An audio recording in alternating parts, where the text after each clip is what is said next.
আগামী ৪ তারিখ বাংলাদেশ সময় ভোর ৪টায় আর্জেন্টিনা কেপ ভার্দের মুখোমুখি হতে চলেছেন রাউন্ড অফ 32 এর ম্যাচ খেলার জন্য। এই ম্যাচটা এতটাই ইম্পর্ট্যান্ট যে এই ম্যাচটা আর্জেন্টিনা যদি জিতে যায় তাহলে তারা কোয়ালিফাই করবেন রাউন্ড অফ 16-এ, এবং যদি এই ম্যাচটা আর্জেন্টিনা হেরে যায় তাহলে তাদের বিদায় নিতে হবে রাউন্ড অফ 32 থেকে। সুতরাং এখন থেকে এই ম্যাচগুলোতে কোনো প্রকার ভুল করা চলবে না।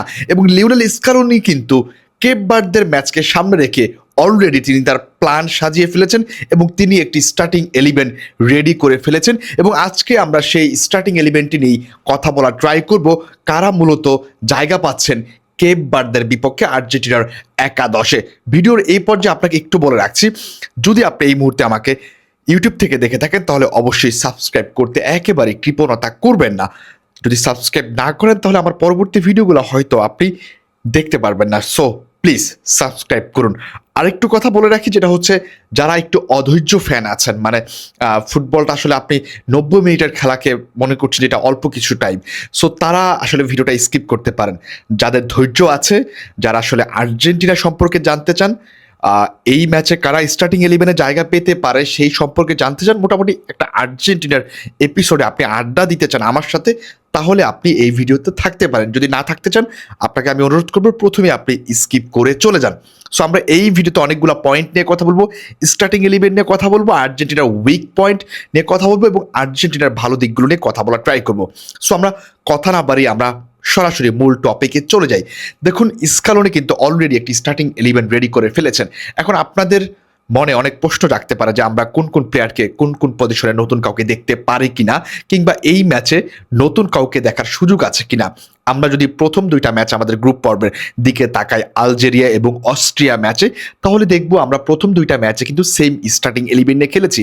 বাট এরপর যে লাস্ট ম্যাচটা আমাদের ছিল জর্ডানের বিপক্ষে, সেই ম্যাচের দিকে যদি আপনি তাকান তাহলে আপনি আবার দেখতে পারবেন আমরা একেবারেই ভিন্ন এবং নতুন একটা টিম নিয়ে খেলেছি জর্ডানের বিপক্ষে। বাট যখন আমরা রাউন্ড অফ 32-তে কোয়ালিফাই করেছি এবং আমাদের সামনে যখন কেপ ভার্দের মতো একটি ডিফেন্সিভ লো ব্লক টিম অপেক্ষা করছে, সেই জায়গায় তাদের বিপক্ষে আমরা কেমন স্টার্টিং ইলেভেন নামাতে পারি।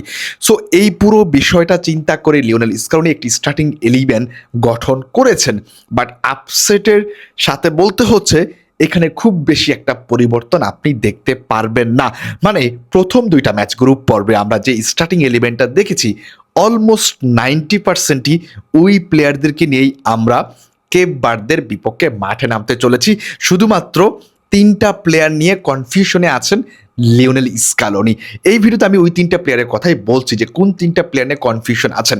দেখুন, প্রথম ম্যাচ দ্বিতীয় ম্যাচে আমরা যে স্টার্টিং ইলেভেনটা দেখেছি সেই জায়গায় কিন্তু আমরা দেখেছি যে আমাদের ব্যাকলাইনে যে 4 জন ছিল সেই জায়গায় আমরা দেখেছি, যদিও প্রথম ম্যাচে মন্টিয়াল কিছু সময় ছিল, পরে মলিনা এসেছেন, বাট আমরা দেখেছি আমাদের ব্যাক লাইনে যদি আমি মলিনাকে কাউন্ট করি তাহলে মলিনাকে দেখেছি, ক্রিস্টিয়ান রোমেরোকে দেখেছি, তারপর লিসান্দ্রো মার্টিনেজকে দেখেছি এবং হচ্ছে আমাদের লেফট ফুল ব্যাকে মেদিনাকে দেখেছিলাম।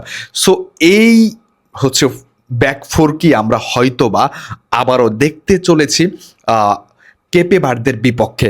এবং ক্রিস্টিয়ান রোমেরোকে নিয়ে একটু অনিশ্চয়তা আছেন। মানে আমি প্রথমে আপনাকে বলেছি কোন 3টা প্লেয়ার আসলে অনিশ্চয়তার ভিতরে আছেন, সেটা হচ্ছে ক্রিস্টিয়ান রোমেরো, এবং এই রোমেরোকে নিয়ে এখনও সিউরিটি দিতে পারেননি স্কালোনি, কারণ রোমেরো ফিট এবং তিনি ট্রেনিং সেশনে ব্যাক করেছেন, সব কিছুই ওকে, সব কিছু ঠিক আছে।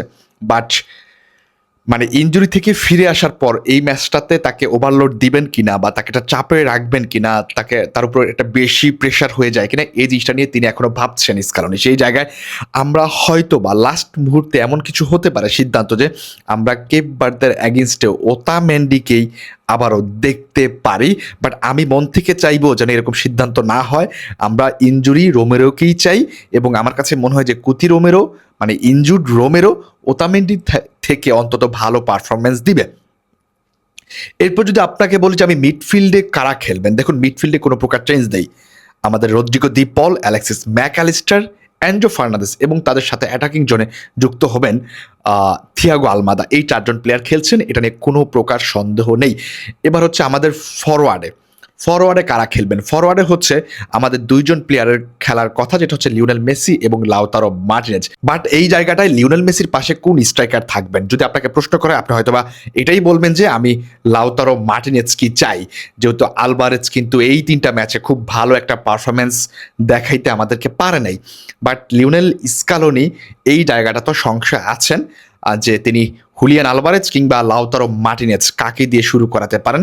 সুতরাং এই পজিশনটা নিয়েও এখনও লিওনেল স্কালোনি শিওর হন নাই যে কাকে তিনি শুরু করাবেন।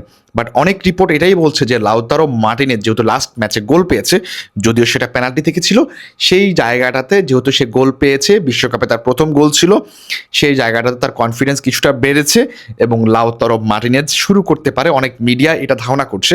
বাট আমার কাছে মনে হয় যে আলভারেজকে যদি কেপ বার্দের অ্যাগেইনস্টে স্টার্টিং 11-এ জায়গা দেওয়া হয়, আমার কাছে মনে হয় যে আলভারেজ ওদের ডিফেন্সটাকে ভালো প্রেশার রাখতে পারবে, যেহেতু ওরা লো ব্লক টিমে খেলে। সো আলভারেজের স্পিড তাদের ডিফেন্সকে যে কোনো মুহূর্তে ভেঙে দিতে পারে, এটা আমি বিশ্বাস করি।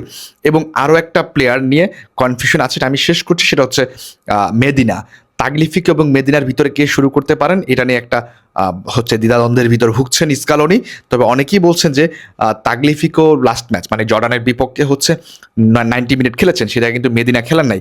সো তাগলিফিকো খেললেও মেদিনা কিন্তু আগের 2টা ম্যাচ ভালো পারফরমেন্স করেছেন। বিশেষ করে হচ্ছে আলজেরিয়া এবং হচ্ছে অস্ট্রিয়া ম্যাচে কিন্তু তিনি দুর্দান্ত লেভেলের পারফরমেন্স করেছেন এবং একটা মানে ক্লিন শিট রেখেছেন তিনি ডিফেন্স লাইনে। সো সেই জায়গা থেকে আমার কাছে মনে হয়, যদিও স্কালোনি এখনো শিওর হননি বা শিওরিটি দেননি যে কোন প্লেয়ারটা এক্স্যাক্টলি খেলবে কেপে বার্দের বিপক্ষে, বাট আমার কাছে মনে হচ্ছে যে মেদিনার থাকবেন আমাদের শেষ পর্যন্ত ফাইনাল স্টার্টিং 11-এ। সো আগের মতোই একদম হুবহু স্টার্টিং 11-এ হতে চলেছে, শুধুমাত্র 3টা প্লেয়ার নিয়ে কনফিউশন আছে। তবে ঘুরে ফিরে আমার কাছে মনে হচ্ছে যে এই 3টা কনফিউশন আমাদের শেষ মুহূর্ত অবধি থাকবে না, কারণ আমার কাছে মনে হয় যে ক্রিশ্চিয়ান রোমেরোকেই খেলাবেন, আর লিওনেল স্কালোনি এবং মেদিনাই খেলবেন, এবং শুধুমাত্র একটা জায়গায়, যেটা হচ্ছে লাউতারো মার্টিনেজ এবং হুলিয়ান আলভারেজের ভিতর কে খেলেন সেটা এখন আমাদের দেখার বাকি আছে। বাদ বাকি যে পজিশনে যে প্লেয়াররা আছেন সবাই সবার জায়গায় থাকবেন। সো আশা করছি এই ভিডিওটার মাধ্যমে আপনি অন্তত এইটুকু জানতে পেরেছেন কেপ বার্দের বিপক্ষে আমাদের স্টার্টিং 11টা কেমন হতে পারে, কিংবা কোন প্লেয়াররা খেলতে পারে এবং কাদের নিয়ে কনফিউশন আছে। আমি কিন্তু অলরেডি আপনাদেরকে বলেই দিয়েছি যে আমাদের 8টা প্লেয়ার অলমোস্ট সেট, এদেরকে কোনো প্রকার পরিবর্তন করা হবে না। বাকি 3টা প্লেয়ার নিয়ে একটু কনফিউশন আছে। সো আশা করছি আপনারা বুঝতে পেরেছেন, ভিডিওটা ভালো লেগেছে, অন্তত কিছুটা হলো তথ্য জানতে পেরেছেন। আবারও বলছি, যদি ভিডিওটা কোনো অ্যাঙ্গেল থেকে ভালো লেগে থাকে অবশ্যই সাবস্ক্রাইব করতে একেবারেই কৃপণতা করবেন না। সো আল্লাহ হাফেজ, আসসালামু আলাইকুম।